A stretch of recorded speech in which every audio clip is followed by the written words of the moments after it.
September 30ஆம் தேதி தினேஷ் என்பவர் கொண்டு போய் ஒரு ரிட் ஆஃப் மாண்டமஸ் என்று சொல்லக்கூடிய ஒரு மனுவை கொடுக்குறார். அந்த ரிட் ஆஃப் மாண்டமஸ் என்பது அதிகாரிகள்கிட்ட கேள்வி கேட்டு அவர்கள் பதில் இருக்கவில்லை அல்லது சரியாக எங்களுக்கு பதில் சொல்லவில்லை, அதனால் நீங்கள் ஒரு டைரக்ஷன் கொடுங்கன்னு உயர்நீதிமன்றம் போகுது. அப்படி போகும்பொழுது 3ஆம் தேதி அது விவாதத்துக்கு வருது, 3ஆம் தேதி டைரக்ஷன் கொடுக்கப்படுது. இந்த நேரத்தில் எங்களை சேர்க்கவில்லை என்று தாவேகா வாதம் பண்ணுறாங்க.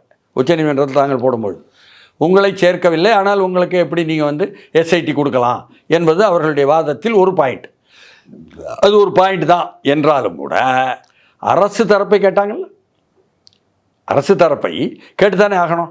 ரிஜிஸ்ட்ரார் தான், இது சிஜிஐக்கு சம்மந்தம் இல்லை, ரிஜிஸ்ட்ரார் தான் இன்னாரை நீங்கள் சிங்கிள் ஜட்ஜாக போட்டு எங்களுடைய மனுவுக்கு போடுங்கன்னு ஏற்பாடு பண்ணவர். அதனால் ரிஜிஸ்ட்ரார்கிட்ட தான் விளக்கம் கேட்காங்க.